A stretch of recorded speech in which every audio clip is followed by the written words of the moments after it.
انسان اللہ تعالیٰ کا بندہ ہے اور اسے اس دنیا میں لوگوں کے درمیان رہنا ہے۔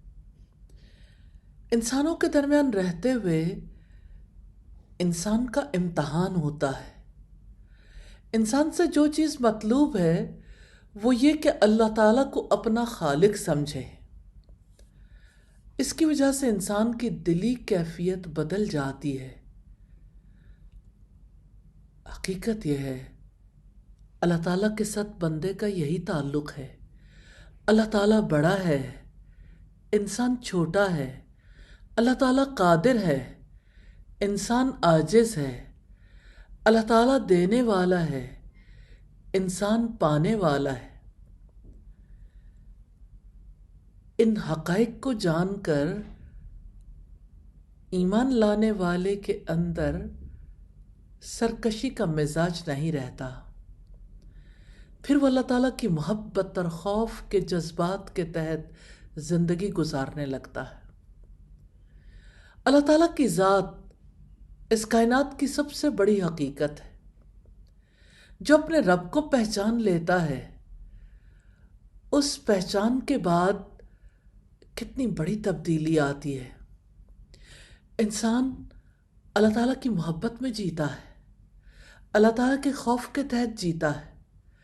وہ جب دوسرے انسانوں کے درمیان آتا ہے، اس کی گفتگو میں تواضع ہوتی ہے، اس کے عمل میں عدل ہوتا ہے۔ وہ ایسے انسان کی طرح زندگی گزارتا ہے جو یہ دیکھ رہا ہو کہ اس کے اوپر اللہ تعالیٰ موجود ہے، وہ دیکھ رہا ہے، وہ نگرانی کر رہا ہے، وہ اس سے اس کے ہر قول اور ہر فعل کا حساب لے رہا ہے۔ ایسے انسان سے جو خلق ظاہر ہوتا ہے نا، اسی کا نام حسن اخلاق ہے۔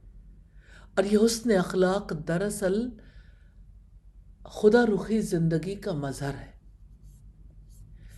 کسی انسان کا اخلاق ایسے سانچے میں ڈھل نہیں سکتا جب تک کہ اسے اللہ تعالیٰ کا ڈر نہ ہو۔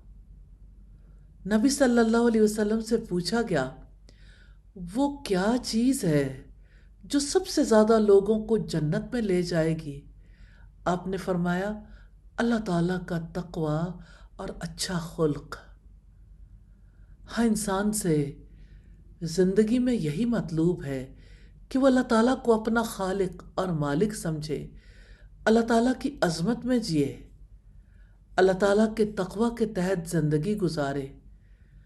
جو زندگی کے اس امتحان میں پورا اترتا ہے، وہ ایسا شخص ہے جس کا رخ اپنے رب کی طرف ہوتا ہے۔ اسی کو اللہ تعالیٰ جنت کے باغوں میں داخل کریں گے۔ یا اللہ ہمیں بھی ایسے لوگوں میں شامل فرما دینا۔ آمین ثم آمین۔